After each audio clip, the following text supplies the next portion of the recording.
चलो guys, question number 1, sample paper 10। तो for what value of a equation 30x square minus 6x plus 1 is equal to 0 has no real root. तो इसमें जो line समझने वाली है वही है, हैज नो रियल रूट। हमें a की वैल्यू फाइंड करनी है। नो रियल रूट की कंडीशन तब होती है जब d लेस देन 0 होता है, और d का फॉर्मूला क्या होता है, b square minus 4ac less than 0। अब abc क्या है, x स्क्वायर का कोफिशिएंट a होता है, x का कोफिशिएंट b होता है और c कांस्टेंट होता है। डाल दो b स्क्वायर की वैल्यू यानी -6 का स्क्वायर प्लस उसका -4, a की जगह 30 है, c की जगह 1 लेस देन 0। इसको सॉल्व करते हो 36 माइनस 120 है लेस देन 0, 36 120 है। तो यहाँ से a की वैल्यू आएगी ग्रेटर देन 10/3, जो कि है answer, okay guys, question number 2 of sample paper 10। Which term of the AP दे रखा है will be 120 more than it's 21st term. तो पूछा कौन सा टर्म होगा जो 21वें टर्म में जब 120 जोड़ेंगे वो। तो पहले हम 21st टर्म निकालेंगे इस फॉर्मूले से। हमें पहले तो इस एपी में a पता है 3 है, d पता है 12 है, सब में 12 ऐड हो रहा है। तो 21st टर्म निकालेंगे इस एपी से, तो क्या आएगा a प्लस 21 माइनस 1 20 और d यानी 12, तो 243 आ जाएगा हमारा ये 21st टर्म। और कह रहा है 21st टर्म से 120 ज्यादा, तो इसमें 120 ऐड कर दो 3 6 363। तो अब हमें बेसिकली a पता है, d पता है और tn की वैल्यू 363 पता है। अब हमें n की वैल्यू निकालनी है, तो इस फॉर्मूले में डालो, n की वैल्यू आएगी 31। ये आप खुद काम करोगे, ठीक है। Construct a tangent to a circle of radius 2.8 centimetre from a point to the concentric circle of radius 4.2 centimetre. Question number 3 construction question है, सिंपल पेपर 10। तो इसमें आपको क्या करना है, मैं स्टेप बता देता हूँ। सबसे पहले कॉन्सेंट्रिक सर्कल बनाने, यानी कि सेम सेंटर से 2 सर्कल, ठीक है। ये सेंटर बड़ा अजीब सा ले लिया मैंने, सेम सेंटर से, ठीक है। ये बनाओगे तो आप ही। अब आपको क्या करना है, इस सेंटर को O मान लो और एक लाइन खींचो P, जो कि आउटर सर्कल पे P पे काटती है। अब इस OP का परपेंडिकुलर बाइसेक्टर ले लो, जो कि मान लो OP को M पे काटती है। अब आपको कुछ नहीं करना, ये जो PM है ना, PM, इसको रेडियस मान के एक डॉटेड सर्कल बनाओ, जो कि अंदर वाले सर्कल को काट रहा है। ये काट रहा है ना, मान लो ये काट रहा है A पे और ये काट रहा है B पे। अब बस AP को ज्वाइन कर दो और ये PB को ज्वाइन कर दो, तो ये दोनों टेंजेंट हो गई। ये पूछा था बस। चलो गाइस, क्वेश्चन नंबर 4 देखते हैं। Divide 56 and 4 part in AP such that the ratio of the product of their extremes to the product of their means is 5:6. find the number. Find the number मतलब basically हमें AP बतानी है। तो हम पहले एक AP अज्यूम करेंगे, A-3D A-D, ये 4 नंबर AP के हमने अज्यूम कर लिए, तो जिनका सम 56 है। और ये अज्यूम कैसे करें, ऐसे करें कि DD सारे कट जाएं। जैसे देखो -3D -D -4D और ये कट गए, तो इनका सम 4A हो जाएगा 56, और यहाँ से A की वैल्यू आ जाएगी 14। ये ए इनिशियल फर्स्ट टर्म वाला ए नहीं है, क्योंकि फर्स्ट टर्म तो ये पूरा है ना, ये इसका बस एक पार्ट है ए, ठीक है। अब ये ए हो गया। अब यहाँ से हम, यानी ये जो पूरे जो नंबर बनेंगे वो क्या बनेंगे, 14 -3D 14 -D, वो लिख देता हूँ मैं जल्दी से, ठीक है। अब ये बन गए, ये सारे नंबर बन गए। अब क्वेश्चन में कह रहा है कि एक्सट्रीम के प्रोडक्ट, यानी इसका और इसका प्रोडक्ट और इसका और इसका प्रोडक्ट का रेशियो दे रखा है 5:6। अब इसको जब सॉल्व करोगे ना, तो डी की 2 वैल्यू आ जाएगी +-2। अब इन दोनों वैल्यू को एक बार 2 डाल के एक बार -2 डाल के 2 AP बन जाएंगे, बस वही होगा answer. Okay guys, question number 5 section है, सिंपल पेपर 10। तो हमें बेसिकली ये जो इक्वेशन दे रखी है 3/x + 1 + 4/x - 1 = 29 अपॉन 4x - 1, इसको हमें सॉल्व करना है, नहीं x की वैल्यू निकालनी है। तो इसको बस डायरेक्ट एलसीएम लेके जैसे नॉर्मल कैलकुलेशन हम करते हैं वो करते हुए चलो। कैलकुलेशन करना नहीं सिखाऊंगा यार मैं, ठीक है। 3x - 1 + 4x + 1 right hand side तो एज इट इज रहेगा, ठीक है। तो ये सब सॉल्व काट वाट के करते हुए चलते जाओ, ठीक है। जब इसको आप जाओगे तो लास्ट में एक इक्वेशन बनेगी क्वाड्रेटिक इक्वेशन, उसको सॉल्व करके x की वैल्यू आ जाएगी। क्या क्वाड्रेटिक इक्वेशन बनेगी वो बता देता हूँ मैं आपको, ठीक है। तो लास्ट में इक्वेशन बन जाएगी x² + 3x - 28 = 0। फिर इसको जब स्प्लिटिंग द मिडिल टर्म, जो क्वाड्रेटिक इक्वेशन हम सॉल्व करते थे, उससे सॉल्व करोगे तो x की वैल्यू आ जाएगी 4 और -7, जो कि होगा आपका आंसर। अब देखो, ये मैंने जो कैलकुलेट करके डायरेक्ट ये इक्वेशन लिख दी है, ये करना सीखो आप, because maths is all about practice, ठीक है। और फिर ये लास्ट में आंसर आना चाहिए, तो प्रैक्टिस करके देखो। चलो guys, question number 6 section A का लास्ट क्वेश्चन है, सैंपल पेपर 10 का।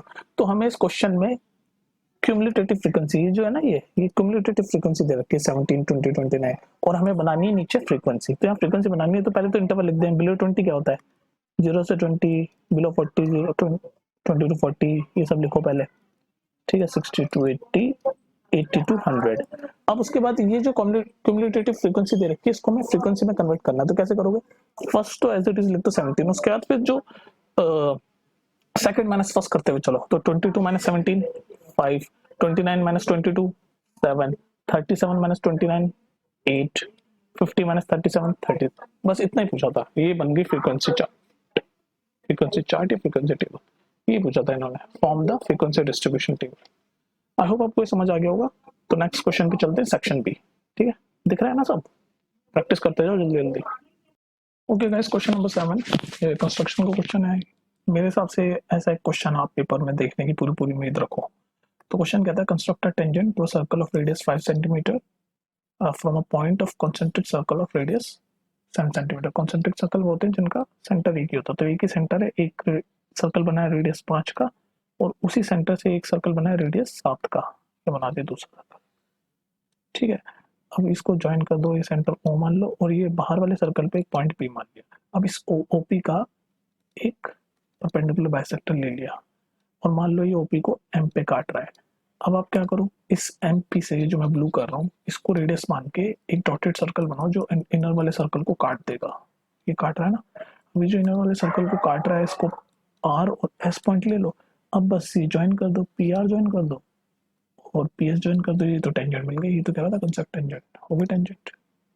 ओके गाइस, ये देखते हैं क्वेश्चन नंबर 8। क्वेश्चन समझाया था आपको, ये दो ट्री हैं, दोनों हाइट सेम है HH, और बीच में ये मतलब एक रिवर के अपोजिट साइड पर खड़े हुए हैं, और ये रिवर टोटल 80 मीटर की है। तो एक पॉइंट है कोई, उस पॉइंट से एक का एंगल ऑफ एलिवेशन 60 है, एक का एंगल ऑफ एलिवेशन ऑफ 30 है। तो यहाँ से यहाँ तक वाले को हम x मान लेते हैं। तो ये कितना हो गया, ये पूरी 80 है, तो ये 80 माइनस x हो गया। बस अब हमें ये h की वैल्यू निकालनी है और दोनों के बीच का डिस्टेंस यानी x की वैल्यू भी निकालनी है। तो देखो पहले 10 60 पे लगाते हैं हम। तो अब देखो 1060 पे मैंने लगाया √3 परपेंडिकुलर यानी h और x, तो यहाँ से h की वैल्यू हो गई √3x, ये हो गई इक्वेशन 1। अब 1030 पे लगाते हैं, वो हो जाएगी इक्वेशन 2।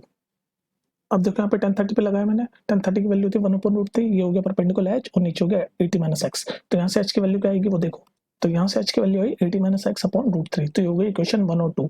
अब h कॉमन है तो इन दोनों को जब हम कंपेयर करेंगे तो x की वैल्यू आ जाएगी। देखो x की वैल्यू क्या आती है, कंपेयर करके मैं डायरेक्ट लिख के दिखाता हूँ।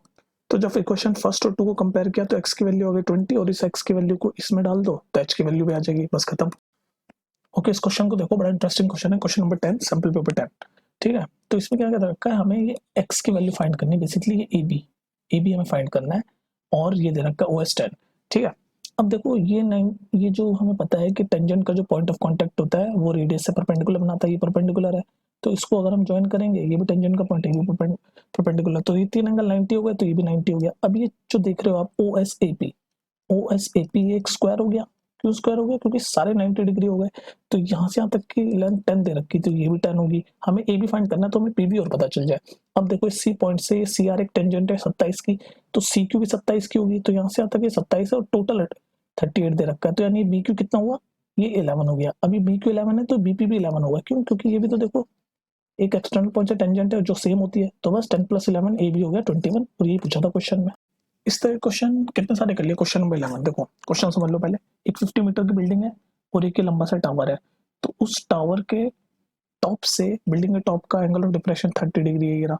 फिर उसी टॉप से बॉटम बिल्डिंग के जो एंगल ऑफ डिप्रेशन है वो 60 डिग्री है। उन दोनों के बीच की हाइट, बीच का डिस्टेंस हमें नहीं पता, हमने x मान लिया। तो हमें पूछ रहा है टोटल हाइट, यानी यहाँ से यहाँ तक तो 50 है, ये total height of a tower यानी h + 50 और x निकालना है हमें। तो पहले हम 1060 लगाएंगे। 1060 की वैल्यू होती है √3, परपेंडिकुलर ये पूरा वाला आएगा h + 50 और बेस अपना x। तो यहाँ से हम सॉल्व कर लेते हैं इसको, किसके लिए सॉल्व कर लेते हैं हम, x के लिए सॉल्व कर लेते हैं। x क्या हो जाएगा, h + 50 बाय √3, ये क्वेश्चन फर्स्ट हो जाएगी। ठीक है, इसको आप साइड में रख लेते हैं, 1030 लगाते हैं। अब देखिए यहाँ पर वापस 1030 पे लगाया, 1030 1/√3, परपेंडिकुलर क्या हो गया, परपेंडिकुलर h, और बेस में ये x की जगह हमने पूरा लिख दिया h + 50 और √3 ऊपर चला गया। तो यहाँ से h की वैल्यू आप सॉल्व खुद कर लेना। h की वैल्यू पता क्या है, h की वैल्यू यहाँ से आ जाएगी आपकी 25। तो total height of a tower तो हमें मिल गया 25 हो गई ना, ये +50 75। ठीक है, ठीक है, तो टोटल हाइट हमें मिल गई 25 मीटर। मिल गई नहीं मिल गई, यहाँ से सॉल्व किया h + 50 √3, समझ आ रहा है ना। पहले 1060 पे लगाया, 1060 पे क्या लगाया, ये परपेंडिकुलर ये पूरा हो गया h + 50 अपॉन बेस। तो उसके बाद x की वैल्यू हमने यहाँ निकाल ली। फिर 1030 पे लगाया, तो 1030 में परपेंडिकुलर बस यहीं तक ही रह गया h तक, और बेस तो x है। तो जो x हमने निकाला था वो बेस में हमने पुट कर दिया h + 50 और √3 अपॉन वाला ऊपर चला गया। और फिर यहाँ से h की वैल्यू सॉल्व करी हमने तो 25 आ गई। तो हमें जो बोल रहा था हाइट ऑफ अ टावर वो हमें मिल गया, h की वैल्यू हमने 25 निकाली और ये 50। तो हाइट ऑफ अ टावर जो फर्स्ट पार्ट है क्वेश्चन का वो तो हमने सॉल्व कर दिया कि 75 मीटर है। अब नेक्स्ट ये पूछ रहा था कि दोनों horizontal distance between the building and tower, मतलब ये x की वैल्यू भी निकालनी है। अब एक बात बताओ, हमें h की वैल्यू मिल गई यहाँ पर 25। तो अगर हम यहाँ में ये क्वेश्चन 1 में डाल दें h की वैल्यू तो x नहीं मिल जाएगा, हमें आराम से मिल जाएगा। ये देखो x की वैल्यू भी आ गई, h 25 है तो 25 प्लस 50 कितना होता है 75/√3। अब ध्यान रखो मैं ये √3 पे छोड़ देता हूँ, लेकिन आप ये सॉल्व कर सकते हो क्योंकि क्वेश्चन में केवल बोल देता है √3 की वैल्यू सॉल्व करो ये वो। तो रैशनलाइज करना आपको आता है, जब नीचे √3 हो ना, नीचे डिनोमिनेटर में, तो ऊपर नीचे √3 से सेम से मल्टीप्लाई कर दो तो √3 3 हो जाता है, और ये कितना हो जाएगा 75/√3। फिर काट दो इसको, 3 1 3 2 6 3 5 15, तो 25/√3 हो जाएगा। और भी खोल सकते हो आप इसको, 25/√3 हो गया, और भी खोल सकते हो, √3 की वैल्यू होती है 1.73, तो 25 इंटू 1.73 करके और भी सॉल्व कर सकते हो। तो ऐसे सॉल्व होगा ये। देखिए इस क्वेश्चन को देखो, बहुत ही इंटरेस्टिंग क्वेश्चन है, पर इस क्वेश्चन में क्या है कि हमें क्वेश्चन कैलकुलेशन में गलत हो जाएगा। देखो हमें क्या करना है, ये फ्रीक्वेंसी दे रखी है, और जब भी हम फ्रीक्वेंसी से कम्यूटेटिव फ्रीक्वेंसी बनाते हैं तो हमारा, जैसे मान लो मैं आपको एक सिंपल बताता हूँ, ये हमारी फ्रीक्वेंसी दे रखी है, मान लो 3 4 5। अब मैं क्यों उसकी कम्यूटेटिव फ्रीक्वेंसी बनाऊँ, तो हम पहला टर्म एज इट इज लिख देते हैं 3, फिर इन दोनों को ऐड कर देते हैं 3 + 4 7, फिर इन दोनों को ऐड कर देते हैं 7 + 5 12, बस यही करते चलो। तो पहला टर्म हमारा 12 ही हो जाएगा, m = 12, फिर इन दोनों को ऐड करोगे तब 25 आएगा, तो 12 ये है तो n यानी 13 होगा, तभी तो 25 होगा।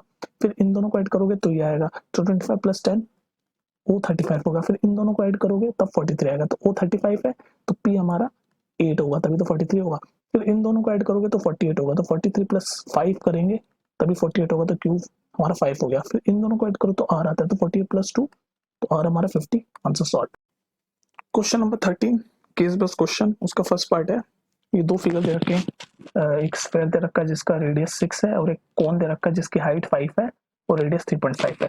और देखो कितना डायरेक्ट क्वेश्चन है, लोग कहते हैं केस बेस्ड मुश्किल होता है, मेरे हिसाब से केस बेस्ड सबसे आसान होता है, उसमें कहानी वहानी लिखी हुई होती है, बच्चे कंफ्यूज हो जाते हैं, तो कहानी मत देखो। तो बस ये दे रखा है और पूछ रखा है सबसे पहले, क्या पूछा, air capacity of spherical balloon. तो एयर कैपेसिटी यानी इसका वॉल्यूम निकालो, स्फेयर का वॉल्यूम क्या होता है 4/3 पाई r, या 6 है, 6 क्यूब करो, आंसर ये इसका आएगा 904.32। ठीक है, और इसका क्या है, कॉनिकल चाहिए, कौन है उसकी स्लांट हाइट निकालो, तो स्लांट हाइट का फॉर्मूला ब्लू से कर देता हूँ, क्या होता है r² + h², r कितना है 3.5 का स्क्वायर प्लस h 5 दे रखा है, इसको सॉल्व करोगे तो आंसर आ जाएगा 6.10। बट डायरेक्ट क्वेश्चन था। सो गाइस ये देखो क्वेश्चन नंबर 13 का सेकंड पार्ट है, case based question, sample paper 10 कर रहे हैं हम, ठीक है।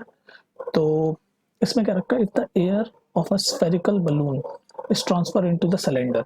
तो स्फेरिकल बलून का वॉल्यूम क्या होता है 4/3 पाई r³।